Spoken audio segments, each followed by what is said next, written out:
Hello there guys, welcome back to Younes Talks Football. I hope all of you are doing well as we get into the footballing latest. We've got a couple of stories to go through in today's video, not just one because there's a few things going on, so I'm going to briefly mention all of them. Before we get cracking, make sure you go and get all of your footballing merchandise at okjersey.com. You've got a discount code that's about to run out, YTF15, quick before it's done. Today's meant to be the last day, so make sure you go over there and get everything you need for the World Cup. All your current shirts, your retro shirts, go over there and enjoy, knock yourselves out. First link in the description or scan the QR code and knock yourselves out. Now, we're going to start off with Michael Carrick. Michael Carrick, Ollie at the wheel. I mean, Michael at the wheel. But this is the thing. What way is this going to go? Because, look, unlike Ole Gunnar Solskjaer when he got the job, right? And I think even with Ollie, right? He had a good stint and maybe people were looking and thinking, yeah, he should be given it permanently. It didn't really end up working out. I've already explained in a different video why I think with Michael Carrick this could be an exception. Although Manchester United as a whole should not really be in this situation where everyone is doubting what is going on. Manchester United should have an established manager who is trusted, who is backed, who can run things at an elite level, who can manage egos and get the team playing in a coherent system and have control. That is something United have not had in a while. And with Carrick stepping in after the departure of Amorim, he surprised a lot of people. But in the videos that I've done lately, I've told you guys as to why I think that is happening. And I've illustrated the importance of none other than Steve Holland, who has also been touted to remain as part of his staff. And it seems like what's in place now is an agreement. Michael Carrick will be getting the job permanently. For how long?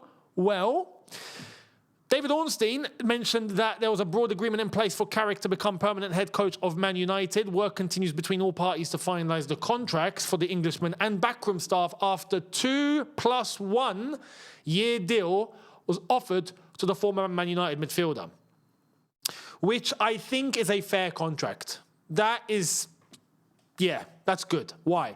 Because 2 years should be enough for you to be able to make an impact and keep what you've got going well for you now there. And the 1 year option, in case you are doing really well, that can get triggered. You can stay a bit longer. At that point, you can start renegotiating for a new contract. I think that's fair. And look, I don't want to really say this is going to end up like Solskjaer. Because of his staff, because of Steve Holland and the importance of the way that they've got things running together. But I don't want to say United are out of the woods yet. Because to operate at this level is a different kettle of fish. Now, Michael Carrick, luckily for him, ex-Man United player, very well respected, done very well when playing under Sir Alex Ferguson. We remember what Michael Carrick was, very efficient, right? Wasn't the best midfielder, okay, but always one of the most efficient midfielders. Reliable. Trustworthy. Head down, got the job done. Nothing too flashy, but super efficient. And I think he's got the respect. He's got the respect. And not just in terms of getting the team playing right now, but he's appreciated and respected by the entire fan base. So I think the fan base are going to be very patient with him, especially with the season that he's had now.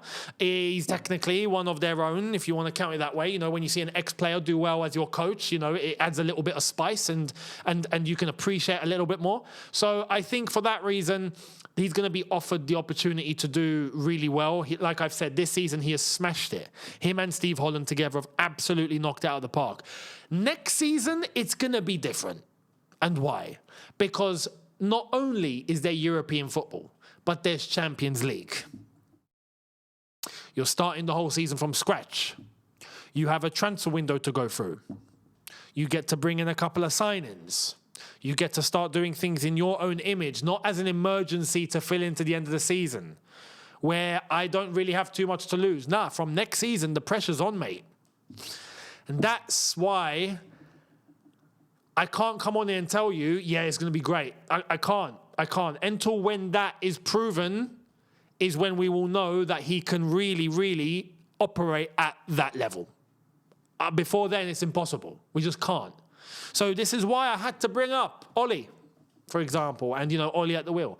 Because that was a clear example of someone that, in the end, couldn't hack it when all the resources were on the table for him to take control and do things his way over a long period of time. He couldn't do it. Michael Carrick, it remains to be seen. But what he's implemented so far, very, very, very good. And this is the case that I made on the last video. You can understand why there wasn't really any other option. He does deserve the job. But will it work? I don't know. I don't know. I think with Steve Holland, there's a good chance that it will. But this isn't 100%. It isn't 100%. Anyone that's going to tell you, oh, no, but this is definitely going to work, it's going to be amazing. No, no, no, no, no, no, no, no. You're talking out of hope. You're not talking out of logic. So let's wait and see. But he deserves it. Congratulations. Absolutely. However, if we're speaking broadly in terms of Manchester United as a whole, they shouldn't even be in this situation in the first place. Let's be honest. Man United should be a club that will be able to go and get themselves an established manager at the highest level to go in and rip everything up or continue what's already working, however they want to do it, but you trust them to be able to carry out what they got to do, you give them the resources for them to get it done, and you allow them to take you to the top. That is how Man United should be operating.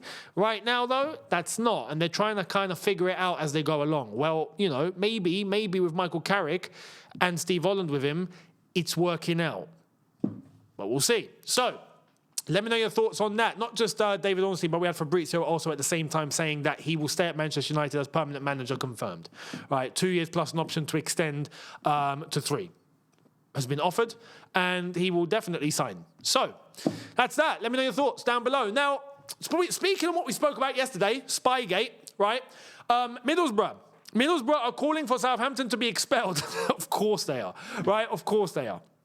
They put out a statement illustrating that they note the decision of the disciplinary commission not to permit the club to intervene in the proceedings brought by the EFL against Southampton, right? They say that the club regrets that outcome, given that they are directly affected and under consideration, hold factual evidence as to the events in question. I mean, the flipping guy got pictured. I showed you the picture yesterday. And they went in and released everything in terms of hoping that the EFL as regulator will end up pursuing, you know, a sanction like kicking Southampton out of the playoff final, and then Middlesbrough will hopefully, you know, go in and pick up the pieces. They did also say that the club reserves all of its legal rights, so that is a little bit of an undertone of a legal threat. Let's be honest, it looks like, right, allegedly. Got to be careful what we say as well. But look, it's like I said yesterday. It's plain and simple. And some of you in the comments, I saw your comments, and please let me know, continue to let me know what you think. Quite a few of you agreed. There were a few of you going, nah, but you know what? That's not really fair on the entire club, because Southampton still got to that playoff final by beating Middlesbrough. Yeah, but you and me don't know how much of what was spotted in that training session has actually influenced the fixture. That's the problem. You can't cross a line and then say, oh, no, but you know what? It didn't actually affect it. Do you know what I mean? Oh yeah, no, but you know, I went in to turn the CCTV off in the shop, but I didn't actually rob anything, so nothing's actually been done here. Nah, bruv, you switched off the CCTV in the shop. Your intention was to go in and commit a madness, so you're gonna get done for it now. Do you know what I mean? Like that's the way that I'm looking at it, and it's not necessarily just because of Southampton. It's like I explained. An example needs to be set so no one goes near that line again. Someone needs to be made an example. Now, if that guy is found to have been sent by Southampton as an analyst intern who went and started filming or live streaming or whatever he was doing that session, I'm sorry, but that's a representation of the entire club. You guys are kicked out, and Middlesbrough play the playoff final. I think that's fair. I think that's fair. You got to look at it from the other. You know, put your foot in the other shoe. What about Middlesbrough then? Who've been affected by this? They've been spied on. All right, the guy gets done, but Southampton still get that advantage and end up in the final. I don't care if the guy gets done or the geezer gets. That doesn't concern me. That's not my business as Middlesbrough, if I was Middlesbrough. We've been affected. We've been stopped. We've been cheated. End of story. But we shall let the investigation play out. and we shall see what the conclusion is going to be.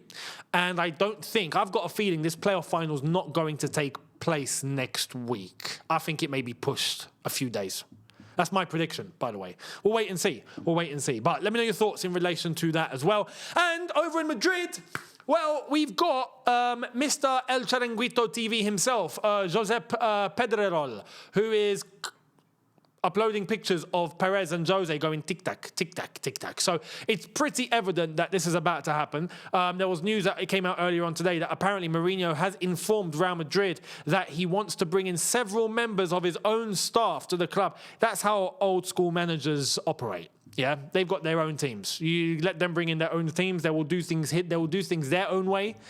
And right now with Real Madrid, Florentino Perez, you best believe he is rolling out the red carpet for Jose.